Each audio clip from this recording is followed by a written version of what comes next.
اعوذ باللہ من الشیطان الرجیم بسم اللہ الرحمن الرحیم اللہم صلی علی سیدنا محمد معدن الجود والکرم وآلہ وسلم۔ سامعین و ناظرین اکرام، السلام علیکم ورحمۃ اللہ وبرکاتہ۔ آج کا ہمارا موضوع یہ ہے کہ کامیابی کی معراج کیسے۔ دیکھیں یہ بہت آسان ہے، میں تو آپ کو کہتا رہتا ہوں، لیکن کہتا رہتا بھی ہوں، کہتا رہوں گا بھی، کیونکہ کام ہی یہی ہے۔ تو یہ بات آسان ہے، ہر وہ کام مشکل ہو جاتا ہے جو آپ کرنا نہ چاہیں۔ سخت سردی ہے اور کچن ذرا کمرے سے آپ کا دور ہے، آپ کا چائے پینے کو جی چاہ رہا ہے لیکن سستی ہے موڈ میں، گرم لحاف میں آپ لیٹے ہیں، چائے کا موڈ ہے لیکن بس آپ کہتے ہیں یار کوئی چائے لا دے مجھے، میں نہیں جاؤں، تو کوئی ہے نہیں ایسا، تو پھر وہ چائے بنانی اور چائے پینی تو بہت مشکل ہو جائے گی۔ ہر آسان کام مشکل ہو جاتا ہے جب تک پورا عزم اور ارادہ نہ ہو۔ کوئی بھی کام لے لیں، دنیا کا کوئی بھی کام آپ بنا لیں، تو مشکل آسان ہو جاتا ہے جب آپ اس کا ارادہ کر لیں، عزم کر لیں۔ تو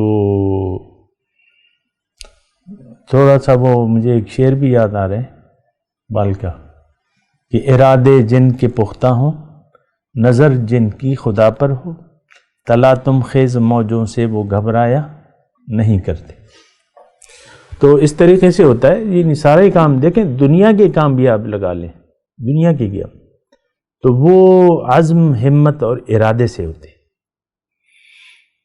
جو گزشتہ نشست میں نے آپ کو بتایا نا، ایک لڑکا تھا، وہ لاڑکانہ کا، اور وہ CSS افسر بن گیا، ناممکن ممکن ہو گیا اس کے عزم، ہمت اور ارادے سے، خرچ سے، قربانیوں سے۔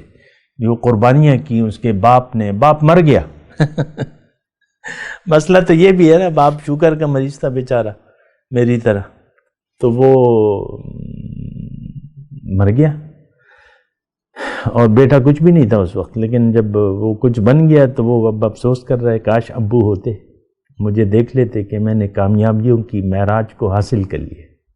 ہمارا آج کا موضوع بھی یہی ہے نا، کہ کامیابی کی معراج ہم کیسے حاصل کریں۔ تو یہ دیکھیں، آپ اپنا انتخاب کریں پہلے، اور پھر جتنا اس میں نقطے کی بات یہ ہے، یہ بات نوٹ کر لیں کہ جتنا بھی آپ کا مقصد پر ایک تو یقین ہوگا، عزم ہوگا، ارادہ ہوگا، کوشش ہوگی، قربانی ہوگی، تو آپ کی منزل اتنا ہی آپ کے قریب آ جائے گی۔ بس یہ سادی سی بات ہے۔ دنیا اگر آپ کو تنگ کرتی ہے، کوئی بھی چیز، دنیا میں سے کوئی بھی چیز، تو اس کا مطلب یہ ہے کہ آپ ارادے اور نیت پر غور کریں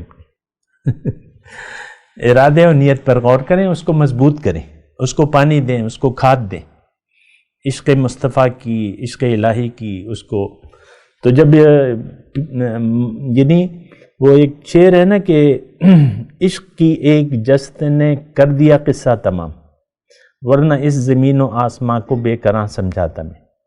مسئلہ تو کوئی مشکل نہیں ہے، انسان کے لیے بہت ہی اللہ تعالیٰ نے آسانیاں کر دی ہیں، اور یہ سارے کاموں سے زیادہ آسان کام ہے، یہ بات نوٹ کر لیں۔ اس کے لیے کسی پیسے، آپ کے پاس پیسے نہیں ہیں، اللہ تعالیٰ آپ سے کچھ بھی نہیں مانگتا، بس ایک چیز جو ہے، ایک سرمایہ ہے، وہ آپ کی جیب میں ہے، وہ آپ کو دے کے بھیجوایا اللہ تعالیٰ نے۔ وہ کیا ہے؟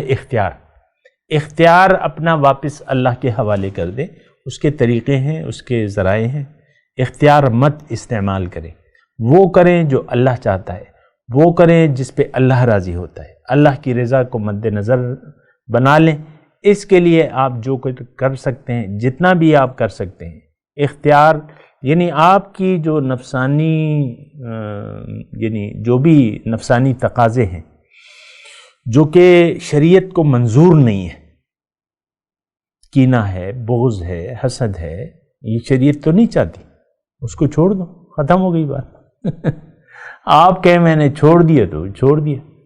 بڑے بڑے چین سموکر جو ہے، جب ڈاکٹر انہیں اطلاع دیتے ہیں آپریشن کے بعد کہ بھئی اب تم نے سگریٹ نہیں پینا ورنہ موت کے لیے تیار رہو، تو چھوٹ جاتا ہے موت کے ڈر سے یہ بات ہوتی ہے۔ مشکل تو دیکھیں کوئی ہے ہی نہیں. آپ کو میں نے بتایا ہے کہ اللہ تعالیٰ مہربان ہے، وہ اپنے بندوں کو مشکل میں ڈالتا نہیں ہے. ایک پالیسی اللہ تعالیٰ کی قرآن میں بیان فرمایا ہے کہ لا یکلف اللہ نفسا الا وسعہا. اللہ تعالیٰ کسی نفس پر بوجھ نہیں ڈالتا لیکن اس کی طاقت کے مطابق.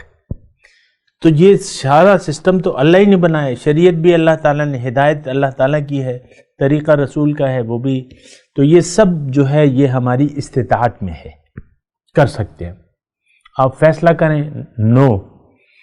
وہ پہلے کبھی کبھی وہ منشیات کے خلاف وہ ایک مہم چلتی تھی نا، سے نو ٹو ڈرگس.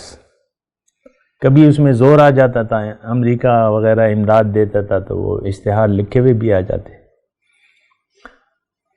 تو بس یہ نو کہنا ہے، یعنی نفس کو کہو نو، شیطان کو کہو نو، معاشرے کو کہو نو. بس جو بھی تقاضے ہیں نفسانی جو کہ شریعت کے اصولوں کے خلاف ہیں یا اللہ نے نہیں پسند کیا، اس کو آپ نو کہہ دیں.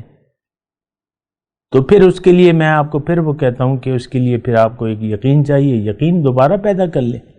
جددوا ایمانکم، حضور صلی اللہ علیہ وسلم نے ہمیں نصیحت فرمائی ہے کہ اپنے ایمان کی تجدید کرتے رہا کرو. یہ نماز کیا ہے؟ یہ تجدید ایمان کا ایک ذریعہ ہے. اللہ سے مدد، ایاک نعبد و ایاک نستعین. ہر نماز میں دن میں 5 وقت اللہ تعالیٰ نے آپ کو اپنے پاس بلاتا ہے اور کہتا ہے کہ مجھ سے مدد مانگو. یعنی یقین کر لو کہ میں تمہاری مدد کروں گا. اس میں یہ ہے نا کہ ایاک نعبد و ایاک نستعین، تیری بندگی اور تجھ سے مدد. تو اس میں مطلب یہ ہے کہ جب آپ نماز میں یہ لفظ کہتے ہیں تو اس کا مطلب یہ ہوتا ہے کہ آپ صرف اللہ ہی کے سامنے سر جھکانے والے ہیں اور اللہ ہی سے مدد کے طلبگار ہیں.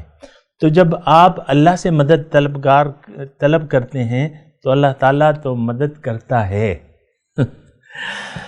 یعنی دیکھیں اس میں پھر ایک اور میں آخر میں بات بھی بتا دوں. اللہ تعالیٰ نے فرمایا ہے قرآن میں کہ فَاذْكُرُونِی أَذْكُرْکُم، تم مجھے یاد کرو میں تمہیں یاد کروں گا. لفظی ترجمہ، لیکن اس کی تھوڑی سی تفصیل ہے. تم مجھے یاد کرو بندگی کے اطاعت کے ساتھ، میں تمہیں اپنی رحمت کے ساتھ یاد کروں گا. یعنی میری رحمت، تم اطاعت کرو میری رحمت تم پہ آئے گی. ان رحمت اللہ قریب من المحسنین، اللہ کی رحمت محسنین کے قریب ہوتی ہے. تو یہی یعنی اللہ کی مدد، اس کی نصرت تو مومنوں کے ساتھ ہی ہوتی ہے. یہ نہیں ہو سکتا کہ ہم کوشش کریں اور اللہ مدد نہ کرے. پھر ایک حدیث کو یاد کریں، انا عند ظن عبدی بی،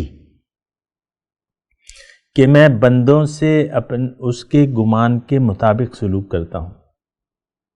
وَأَنَا مَعَهُ إِذْ ذَكَرَنِي، اور میں اس کے ساتھ ہوتا ہوں جب وہ مجھے یاد کرتا ہے. حدیث الفاظ شاید مجھے پوری طرح یاد نہیں ہے لیکن مفہوم یہی ہے. وَأَنَا مَعَهُ إِذْ ذَكَرَنِي، اگر وہ مجھے مجلس میں یاد کرتا ہے، نہیں، اگر وہ مجھے اپنے دل میں یاد کرتا ہے میں اسے اپنے دل میں یاد کرتا ہوں.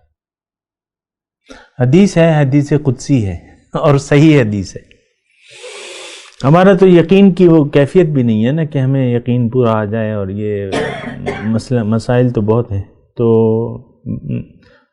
فَإِن ذَكَرْتُهُ فِي نَفْسِي ذَكَرْتُهُ فِي نَفْسِي. اب یہ کتنی بڑی بات ہو گئی کہ میرا محبوب مجھے یاد کر رہا ہے. تو اس کا طریقہ کتنا آسان ہو گیا کہ تم اللہ کو یاد کرو، اللہ تعالیٰ تمہیں اپنے اگر دل میں یاد ہے تو اس کا مطلب یہ ہے کہ اللہ تعالیٰ نے بتایا کہ بھئی میں بھی تمہیں اپنے دل میں یاد کر رہا ہوں. تو جب اللہ تمہیں یاد کر رہا ہے اس کا مطلب یہ ہوتا ہے کہ میری پوری امداد تمہارے ساتھ ہے، توفیق تمہارے ساتھ ہے، میں تمہارے ساتھ ہوں. وَأَنَا مَعَهُ إِذْ ذَكَرَنِي، جب مجھے وہ یاد کرتا ہے. تو یاد تو اب یہ ہے نا کہ یہ تسبیحوں کا یاد تو نہیں ہے. اس کا مطلب یہ ہے کہ آپ کی منزل، آپ کا مقصد، آپ کا جو بھی ہے وہ اللہ کے بارے میں درست ہو اور آپ یاد رکھتے ہوں. رجال لا تلہیہم تجارت ولا بیع عن ذکر اللہ، یہ میرے بندے وہ لوگ ہیں جن کو تجارت اور خرید و فروخت اللہ کی یاد سے غافل نہیں کرتی۔ بہرحال وہ حدیث میں پوری کر دوں کہ اگر وہ مجھے ایک محفل میں یاد کرے تو اس کو میں محفل میں یاد کرتا ہوں جو اس محفل سے بہتر ہوگی۔ تو بہرحال یاد کا جو ہے اس میں مطلب اس حدیث سے مفہوم یہی ہے کہ اللہ تعالیٰ کی پوری توجہ ہم حاصل کر لیتے ہیں جب ہم اللہ کو یاد رکھتے ہیں کسی بھی طریقے سے۔ اب اللہ کو یاد کرتے ہوئے آپ زندگی گزاریں تو آپ یقین کر لیں کہ اللہ کی امداد آپ کے ساتھ ہی ہوگی، اور جو مسائل نفسانی اور دنیاوی ہیں وہ اللہ تعالیٰ یعنی آپ سے دور کر دے گا، اور وہ اس میں کوئی مشکل نہیں ہے۔ وآخر دعوانا ان الحمد للہ رب العالمین، وآخر دعوانا ان الحمد للہ رب العالمین۔